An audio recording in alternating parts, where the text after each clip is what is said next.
മംഗല്യം ബ്രാഹ്മണസ്യ സ്യാത് ക്ഷത്രിയസ്യ ബലാനിധം വൈശ്യസ്യ ധനസംയുക്തം ശൂദ്രസ്യ തു ജുഗുപ്സിതം. മനുസ്മൃതിയിൽ 2-ാം അധ്യായത്തിലെ 31-ാം ശ്ലോകം നവജാത ശിശുക്കൾക്ക് എങ്ങനെയാണ് പേരിടേണ്ടതെന്ന് നിർദ്ദേശിക്കുന്നുണ്ട്. മംഗളകരമായ പേര് ബ്രാഹ്മണനും, ബലത്തെ കുറിക്കുന്നത് ക്ഷത്രിയനും, ധനവുമായി ബന്ധപ്പെട്ടത് വൈശ്യനും, ഏറ്റവും ഒടുവിൽ നിന്നയെ അല്ലെങ്കിൽ താഴ്മയെ കുറിക്കുന്ന പേര് ശൂദ്രനും നൽകണം.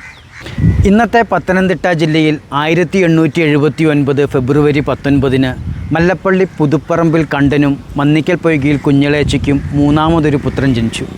കുഞ്ഞിന് കുമാരൻ എന്ന് പേരിടാനാണ് അച്ഛനമ്മമാർ നിശ്ചയിച്ചിരുന്നെങ്കിലും അക്കാലത്ത് കീഴാളരുടെ മക്കൾക്ക് നല്ല പേരിടാൻ സവർണാധിപത്യവും ആചാരങ്ങളും അനുവദിച്ചിരുന്നില്ല. അങ്ങനെ ഒരു കുഞ്ഞിന് കൊമരൻ എന്ന് പേരിട്ടു. കീഴാളരുടെ മക്കൾക്ക് നല്ല പേരുകൾ വക്രീകരിച്ച് അടിമത്ത രൂപത്തിലാക്കണമെന്നായിരുന്നു അന്നത്തെ കൽപ്പന. അങ്ങനെ കൊമരൻ്റെ കളിക്കൂട്ടുകാർ ശങ്കരൻ എന്നതിന് പകരം ചാത്തനെന്നും സീതയ്ക്ക് പകരം ചിരിതയെന്നും കറുത്ത നിറമുള്ള കുട്ടി കറുത്തയുമായി മാറി. കാളി, മാക്കോത, ചോതി എന്നിങ്ങനെ പോകുന്നു അക്കാലത്തെ അവർണരുടെ പേരുകൾ. ഇത് ചാതുർവർണ്ണ വ്യവസ്ഥയ്ക്ക് അകത്തുള്ളവരുടെ കാര്യം. അതിനും പുറത്തുള്ള അവർണർക്ക് പേര് തന്നെ ആവശ്യമുണ്ടോ എന്നായിരുന്നു അക്കാലത്തെ മേലാളന്മാരുടെ ചോദ്യം. ജാതി അടിമത്വവും അനാചാരങ്ങളുടെ ഭീകരതയും തൻ്റെ കുട്ടിക്കാലത്ത് തന്നെ അനുഭവിക്കുകയും തിരിച്ചറിയുകയും ചെയ്തിരുന്ന കുമാരൻ കുട്ടിയായിരിക്കുമ്പോൾ തന്നെ ഇതിനെയൊക്കെ ചോദ്യം ചെയ്യുകയും ആചാരങ്ങൾ ഓരോന്നായി ലംഘിക്കുകയും ചെയ്യുന്നുണ്ട്.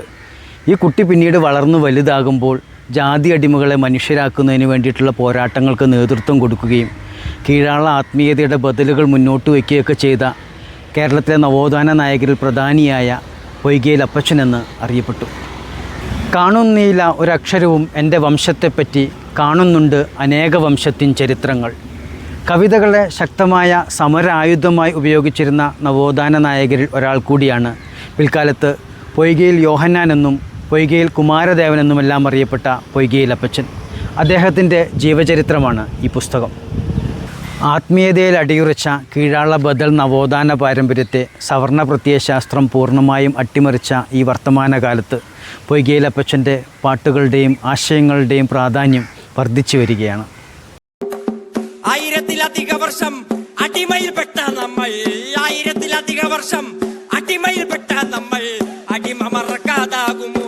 ഈ ധര തന്നിൽ അടിമ മറക്കാതാവുമോ?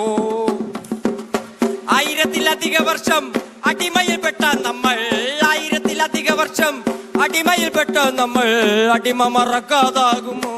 ഈ ധാര തന്നിൽ അടിമ മറക്കാതാവുമോ?